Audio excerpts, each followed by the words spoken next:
welcome to the Women's Pennant wrap here. It's a very sad day. Joined by Matt Milne for Stockdale and Lego.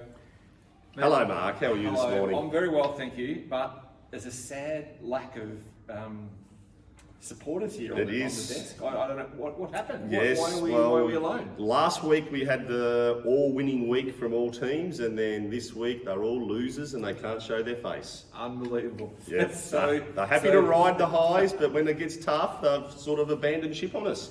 Oh, that's really disappointing. It is. Jen Edmondson was trying to get us rustle up a couple of players, but I think Jen might have been a bit pissed on Saturday night and forgot to ring a couple maybe. That might have been what happened. But anyway, it's just the two of us, so we'll be able to do a quick recap of this week. There's not much to talk about, seeing they all got pumped on Friday. Not much joy. I did see them last on Friday night, sort of doing a kumbaya hand-holding thing in the middle of the clubhouse. Were they? They must have been trying to channel their emotions for this coming Friday where it's all on the line. Wow. Well, we've gone from having the fate of several divisions in our hands to not across all women's sections right now, unfortunately. And there's still chances, plenty of real good ones, but fate's not in our hands anymore. No, it's now going to be relying on us winning and by certain amounts, and then also other teams losing. So it's not an ideal situation, but not all is lost. No, not all is lost. Now let's go back to Division 1 last Friday. Things went our way early. Curlewis and also Barwon Heads suffered losses, and it sort of opened the door right up for us. Yeah, it was a bit difficult down at Anglesea. Apparently the wind was up and the course was playing very long and a little bit difficult. And our ladies just unfortunately didn't handle the pressure there. They lost 5.5 to 1.5 to 13th Beach. 13th were actually down near the bottom of the ladder, and it's big loss for the girls. We had Meg Pratt again. She was the winner, and Jill Barker. She halved her game. They were the only ones that had an influence on the score there. Saying that though, it was still pretty close with Jen Edmondson and Jackie Rowe losing on 18. So those matches reverse around. It could have been a different story. And then also Jeanette Barclay lost 3-1 and Alicia lost 3-2. So they were tight matches there. I suppose one bonus is it looks like that the team probably can't be relegated, but there is a 1%, 0.05% chance of them making finals still. It's still there, Hazy. You've got to have faith. I doubt that you've done the maths on that, so let's just work through. So you're saying there's a chance? There is a chance if Port Arlington can beat Curlewis on Friday, let's say 7-0. Let's say 7-0. So that'll knock Curlewis out, and then Barwon Heads have to lose 5-2, then Port's in. So it's a chance. There is a chance. There is, we could beat Curlewis 6-1 and then require another win by 13th Beach against Barwon Heads. So there's still a chance. Yeah, still a chance. Come on, girls. Yeah, you never know. So this week, Hazy, we have our Stockdale and Lego Player of the Week. In teams that all lost, it's going to be difficult to find some winners there. But this week in Division 1, it has been awarded to Jill Barker. She ended up coming from 3 down to get up and halve her match, and that half point could be crucial in potentially the final ramifications for the team. Very sad. Now, Division 2, Matty, again, not a great day. No, they played at Barwon Heads against Torquay and lost 4-1. The sole winner and Stockdale and Lego Player of the Week, Sue Holland. Can't give it to anyone else because the others all got their bottoms smacked on Friday. And they were big losses too. There were some 4-3s, and then there was also an 8-6 smacking. No names? Julie Milne. 8-6, she got touched up. So this week they'll play Queen's Park. If we lose that match, it's potential relegation because it is the cellar dwellers. Yeah. Port and Queen's Park play each other. It's straight a loss here, and we're toast because we haven't got them in terms of games won. Correct. So a loss and we're down. It'll be a sad end to a potentially promising season. It was, yeah. So a bit disappointing there, but congratulations to Sue Holland for her Player of the Week award. Very true. Now, Division 4, look, it's hard to say. They went down. I had to try and counsel a couple of people before they went down to Ocean Grove. This was the team that we had the high hopes for.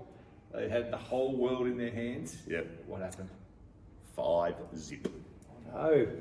Played Ocean Grove at Ocean Grove, lost 5-0. Oh. Angela Royal lost 2 down, Donna Ut 2 and 1. The rest were absolutely smoked. Jan Cogger, they were totally outclassed by the Ocean Grove team.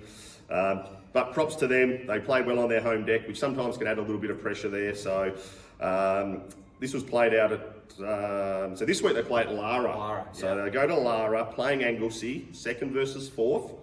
Ocean Grove's playing Lonsdale Lynx, which is 1st against 3rd. If Port win and Ocean Grove lose, well, I think Port can still win the flag looking at the ladder. So, absolutely. So they just need to go out and try and dominate Anglesey Golf Club. The tie that Ocean Grove had earlier in the year puts it in our favour a little bit, because it doesn't really, if we can win and they lose, it's ours. Yeah. So all will be on there. I think is it Angela Royal, Donna Ut, Jan Cogger, Sue Plummer. Just check. And then our 5th player, I don't know how I could forget who our 5th player was, but we'll just bring that up. Bring it up. And I look. Joy Francis. Wow, if these 5 ladies decide to pull their digit out of their butthole and win, you never know, they could bring the flag home to the dinner on Friday night. Do you think many of them are going to go down and join Ocean Grove as their second club? No, I don't think they will, because the Groves just pumped us both times. Yeah, no, I don't think they will. But yeah, tough assignment though, playing a club on their home course though. It is. But you do have to win wherever you play. That's correct. So now Division 5. Oh, sorry. By the way, that we've decided after that spray from Maddie that there's going to be no Stockdale Lego Player of the Week in Division 4. So no one deserves it. That, we'll just put the 10 in our skyrocket and move to the bar. We might go and buy a frothy. Yeah. Down Division 5. Again, it's not over till it's over. Correct. They ventured to the sands on Friday and played Ocean Grove, and Ocean Grove pulled their pants down as well. We lost 3.5 to 1.5. Wasn't as bad as Divi 4, but Margie Birchall had a massive win, 5-4, and Marilyn Mooney scraped a half. But yeah, disappointing day again. Player of the Week's got to go to Marg Birchall with her magnificent 5-4 win. This week they venture down to Lorne. The favourite. Down to Lorne. I reckon maybe a night session Thursday night, head down early, stay, head down to the Lorne Hotel for a quiet refreshment and a steak, and then get ready to play the Sands on Friday. Do you think Marilyn Mooney's all about going down to Lorne early? Oh, I reckon she could. She's out actually playing today in the tough conditions in the cardiology event today, and I reckon she might head down a day early and... With a spare battery on the car? Yeah, they probably would need that down there at Lorne, up and down those hills. But they are playing the Sands, 2nd versus 4th. Same scenario. If Port win and Ocean Grove lose, Port will win the flag. And Ocean Grove's playing Apollo Bay, and they've always got a couple of... I mean, they haven't got awesome depth. They always have a couple of good players at the top end. So Apollo Bay's 5th on the ladder, while Ocean Grove's obviously on top. So it's going to be a tough day, but yeah, same thing. It all relies on Ocean Grove in the Division 4 and Division 5s. The grubbers, are they grubbers in golf as well? No, I won't go any further. I'm not sure what they call actually in the golfing terms. Anyway, look, a disappointing, sorry to keep repeating this, but a disappointing week. It's bad when you lose control after such a great season. We hope to see the control and the pennants, at least one of them, back in our hands come Friday evening this week. Yeah, so we also have our special... Nice little segment, the Caddies Confessionals, Hazy. Oh yes. I have heard a little whisper here that there is one caddy, which we obviously don't name caddies, but does have the initial CC, that she has been likened to potentially Greg Norman's caddy at the Masters. Her players playing well, she's trying hard, but she's just not quite getting over the line. She always sort of stumbles at the final hurdle, but she's... When Greg was 6 in front and lost to Faudo, that was her early in the season, but now she's started to fire along and just not quite getting over the line, but her caddy's trying hard, she's putting her effort out there, and I reckon this week there could be a turnaround. I'm confused as all get out. So we won't mention who it was, but CC is the initials of the caddy. I think if everyone in the know will know who I'm talking about. I'm sure they will figure that out. Now, quickly, Matty, you've been doing a rundown of the men's as well. Yeah, so we had our final round of Pennant for the men on Sunday. We had Division 2 hosting here at Port Arlington, and obviously if you're hosting men's Pennant, you don't play. They were on top of the ladder. They needed a couple of results to go their way, and they fell the wrong way. Geelong and the Sands both won, which meant that Port Arlington finished on equal top, but due to individual contests, didn't win enough games through the year and missed out on the finals by 2 individual contests. So a bit disappointing for the lads, but our top performed players in Divi 2 was Phil Toyney, had 5 wins for the season. Dean Jeffrey and the Gogs, Simon Goggin, they had 3 wins each. It was a good effort. They've had sort of 2 to 3 years in the wilderness, and for them to sort of get up there and compete and be there at the pointy end of the season was great. They did blood a few new players through the season, through to unavailability with Benny Hoskin and Matty Davies sort of sitting up there. Johnny Leakin got recalled for 1 week and he lost, so I don't think he'll be getting put back in Divi 2 next year. But anyway, good on you, Johnny, for attending. This isn't the Premier League video, you realise? No, sorry. Divi 5, they finished 4th on the ladder, 2 wins for the season. They lost actually to Geelong 4-3 out at Royal Bannockburn, and Geelong actually made the final with that win, so they'll play the undefeated Inverleigh in Divi 5. On Sunday we had Wardy 1 up, 2 wins in a row for the Wardster. Dale Pollock won 2 up, and Darren Heaton, the dominator, he won 7 and 6. So top performed players in Divi 5 was Darren Heaton, undefeated, 3 wins and 3 halves.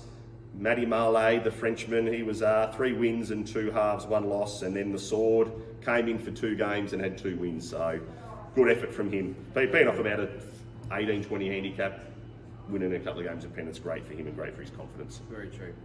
Well, that's it for the Stockdale and Lego Pennant Wrap. Huge thanks again to Sonia Di Pietro and all the team down there on Newcomb Street. Pop down and see them whenever you're thinking about that sort of stuff. Matty, thank you very much. I'm going to keep some of your powder dry before we get the Premier League video a bit later in the week. So just keep it all together. Thanks, Hazy. I've just got to get into the moment. But yeah, thank you everyone. Hopefully we can get a couple of ladies next week to show up. Come on, get a flag for us. Let's go.